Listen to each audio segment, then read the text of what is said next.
The Beast just made a deal with the devil. Brock Lesnar, the most dominant force in WWE history, the conqueror who's never needed anyone, who built his entire legacy on being an unstoppable one-man army, just returned from retirement and shocked the world by aligning himself with Braun Breaker and Bronson Reed, the two most destructive young monsters in WWE. The men who've been terrorizing the entire roster for months. And now they have the Beast incarnate leading them. If you think you understand what this means, if you think WWE is ready for what's about to happen, if you believe anyone can stop this unholy alliance of pure violence and domination, you're living in denial. Because what happened last night wasn't just a return. It wasn't just a shocking partnership. This was the formation of the most dangerous faction in wrestling history. A group built not on family or friendship, but on mutual destruction. And I'm about to break down every moment of how Brock Lesnar's return changed WWE forever and why the entire roster should be terrified of what comes next. It started 3 weeks ago when Braun Breaker and Bronson Reed had been running through everyone. They destroyed Roman Reigns and sent him to the hospital. They demolished Seth Rollins. They put Drew McIntyre on the shelf. Name a top star and Braun and Reed had crushed them. They were WWE's biggest problem. An unstoppable tandem that no one could contain. Paul Heyman watched from commentary one night and made a cryptic statement: "These two young men remind me of someone. Someone from my past. Someone who understood that dominance isn't about flash and charisma, it's about making your opponents fear stepping in the ring with you. And if Braun and Reed continue on this path, they might just attract the attention of that someone." Commentary brushed it off as typical Heyman hyperbole. But looking back, he was planting seeds. 2 weeks ago, Braun and Reed cut a promo demanding a challenge. "There's nobody left." Braun screamed, "We've destroyed everyone. We're bored. We need real competition. Someone who can actually push us. But there's nobody in WWE who's on our level." The arrogance was staggering but earned. They'd backed up every boast. That's when the lights went out. Complete darkness. The crowd started buzzing because unscheduled light cuts always mean something big. When the lights came back on, there was a figure standing at the top of the ramp, hoodie covering their face. The mystery person walked halfway down the ramp and stopped, pulled back the hood, and it was Paul Heyman. Drop your gut reaction right now. When the lights went out, who did you think was returning? But Heyman wasn't alone. The lights cut again. When they returned, 2 more hooded figures stood beside him. Heyman grabbed a microphone. "Braun Breaker, Bronson Reed, you say you want real competition? You say you need someone on your level? Well, I may have a solution. But first, you need to understand something: what you've accomplished so far.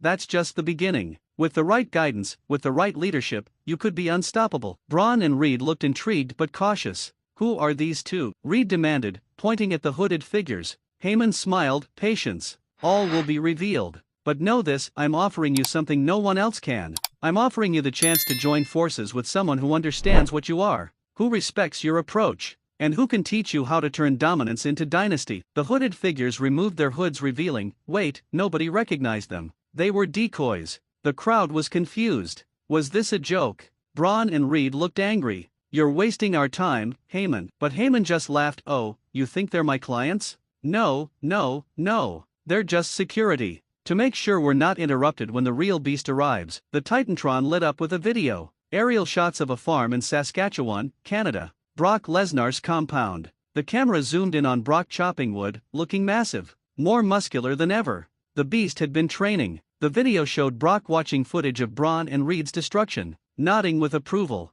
Then he looked directly at the camera. Soon, the one-word message was enough. The crowd erupted. Social media went insane.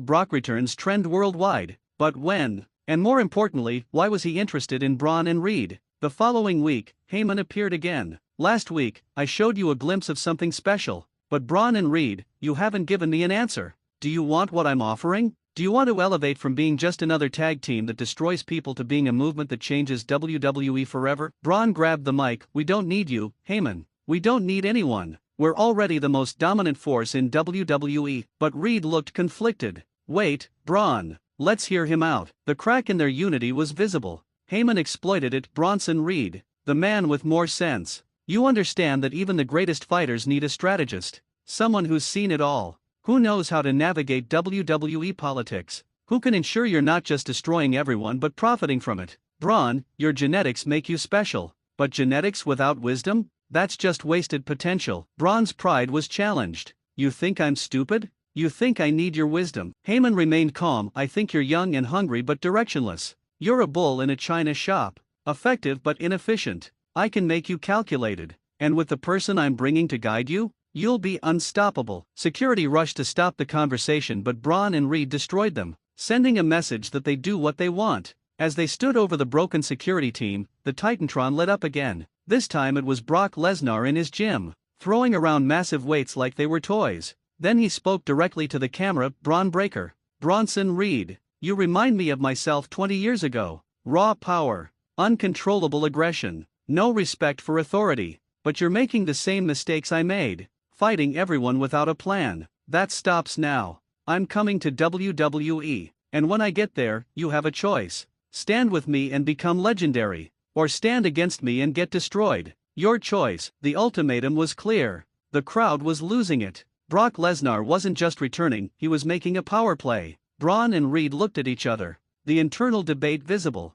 Finally, Reed spoke. Brock, we accept. We'll hear what you have to say. But Braun pulled the mic away. No, I don't bow to anyone, not even Brock Lesnar. The tension between them was explosive. Second question for the comments: should Braun Breaker have accepted immediately, or was his pride justified? That brings us to last night's Raw. The show was building toward this moment. The entire roster was on edge, because everyone knew Brock was supposed to appear. When? Where? How? Nobody knew, but the anticipation was suffocating. Matches happened, but nobody cared. The crowd chanted, "We want Lesnar," throughout the show. The main event was Braun Breaker and Bronson Reed against two jobbers, a squash match designed to remind everyone how dangerous they are. Braun and Reed destroyed their opponents in under 3 minutes. Standing victorious, soaking in the booze, they grabbed microphones. Reed spoke first. 4 weeks, Paul Heyman has been in our ear. Brock Lesnar has been making videos. Everyone's been talking about alliances and guidance.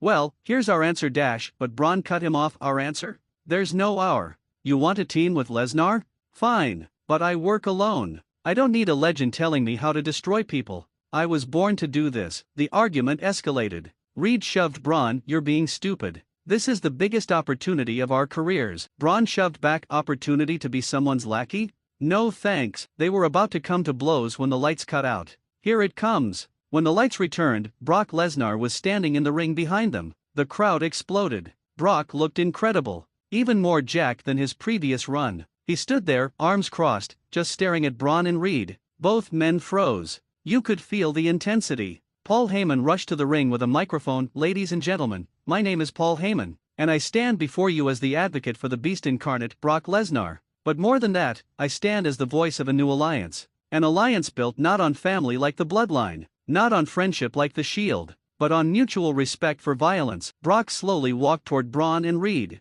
The two young monsters stood their ground, but you could see the intimidation. Brock stopped inches from Braun's face. The size comparison was shocking. They were nearly equal. Genetic freaks staring each other down. The crowd was roaring. Brock spoke, his voice that familiar low growl. Braun Breaker, you have your father's genetics, your uncle's intensity, but you're arrogant. You think you're already the best, but you're not. Not yet. I've been watching you make the same mistakes I made, relying on power without precision, destroying without strategy. That ends now. He turned to Reed. Bronson Reed, 330 pounds of carnage. You understand impact, but you lack direction. You're a weapon without a wielder. I can change that. Then back to both. Here's the deal. You join me. You learn from me. And together, we don't just dominate WWE, we obliterate it. We make every other faction look like children playing games. We become the most feared force in wrestling history. Third question: is this alliance the most dangerous faction ever assembled, or are there better teams in WWE history?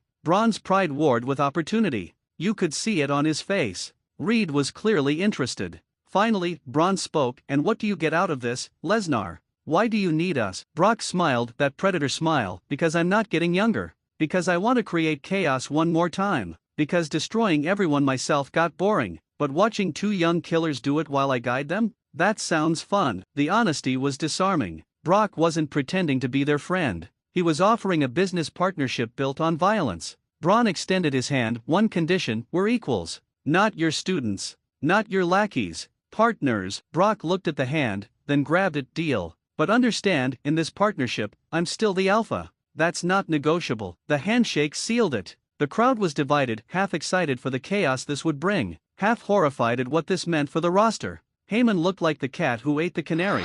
He'd orchestrated this perfectly. But the celebration was short-lived. Roman Reigns' music hit. The tribal chief walked out, fury written across his face. He'd been destroyed by Braun and Reed weeks ago. Now Brock, his old rival, was leading them. Roman grabbed a mic. Brock, you really think teaming with these two kids makes you relevant again? You're desperate, clinging to the spotlight by associating with the new generation. It's pathetic. Brock's expression turned to stone. He motioned for Roman to come to the ring, but Roman stayed on the ramp. Oh, I'm not stupid enough to walk into that. 3-on-1? That's not fighting, that's an ambush. But at the next pay-per-view, I'll find 2 partners, and we'll settle this the right way. Me and my team versus your little collection of destroyers. The challenge was accepted by Brock, nodding. The match was set. The crowd was going insane. This was huge. The backstage immediately went into emergency mode. Who would team with Roman? Who was brave enough to face Brock, Braun, and Reed together? Over the next month, the alliance proved devastating. They attacked everyone. Seth Rollins?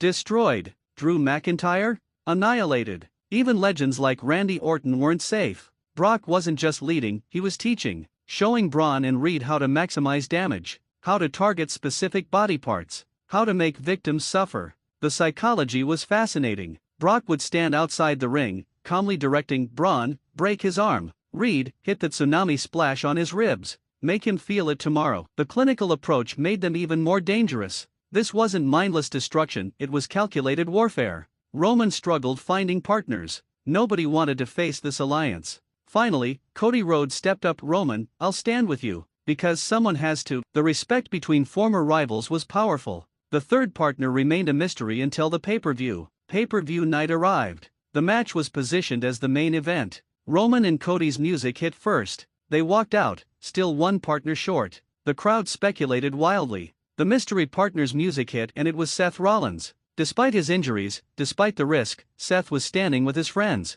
Brock, Braun, and Reed's entrance was ominous. They walked out like the 4 horsemen of the apocalypse. Heyman leading them, microphone in hand. Tonight, you witnessed the birth of a new era. The era of controlled chaos. The match was warfare. All 6 men giving everything. Brock showed he still had it. His suplexes, his power, his intensity hadn't diminished. But what was scarier was how he coordinated Braun and Reed. They worked as a unit, taking turns breaking down opponents. The finish came after 45 minutes of brutality. Roman hit a spear on Reed. Seth hit a curb stomp on Braun. Cody prepared for crossroads on Brock, but Heyman threw the microphone to distract the referee. During the distraction, Brock hit Roman with a low blow. Reed recovered and hit Roman with a tsunami splash. 1, 2, 3. The alliance wins. Brock, Braun, and Reed stood victorious over WWE's biggest stars. Heyman raised all their hands. The message was clear, this alliance was unstoppable. The 3 destroyers had proven they were the most dominant force in wrestling.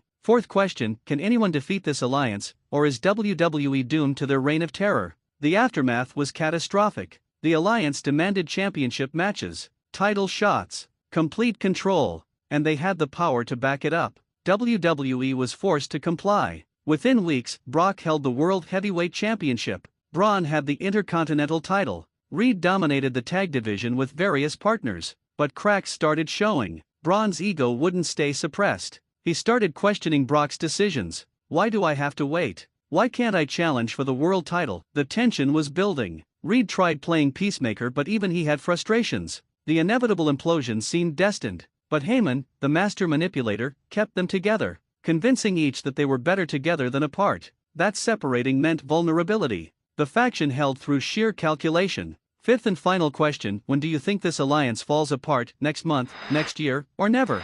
Brock Lesnar's return changed WWE forever. His alliance with Braun and Reed created the most dangerous faction in wrestling. They've destroyed legends, held championships, and made everyone afraid. The Beast found a new purpose. The Young Monsters found a leader. And WWE found itself in chaos. The question isn't if this alliance will create more destruction, it's how much before someone stops them. Every week brings new victims. Every pay-per-view brings new dominance. And every wrestler in the back knows if you cross the alliance of destruction, you get eliminated. Share this video if Brock's return shocked you. Comment your prediction for when this faction implodes. Like if you think they're unstoppable. Subscribe to Wrestling World CC because this story is evolving and we're covering every moment. The Beast returned. The alliance formed. WWE changed forever. And the destruction has only begun. Welcome to the era of calculated chaos. Welcome to the reign of the alliance. And may God have mercy on anyone who stands in their way, because Brock, Braun, and Reed, they show no mercy. This is the new reality. This is the new WWE, and we're all living in their world now.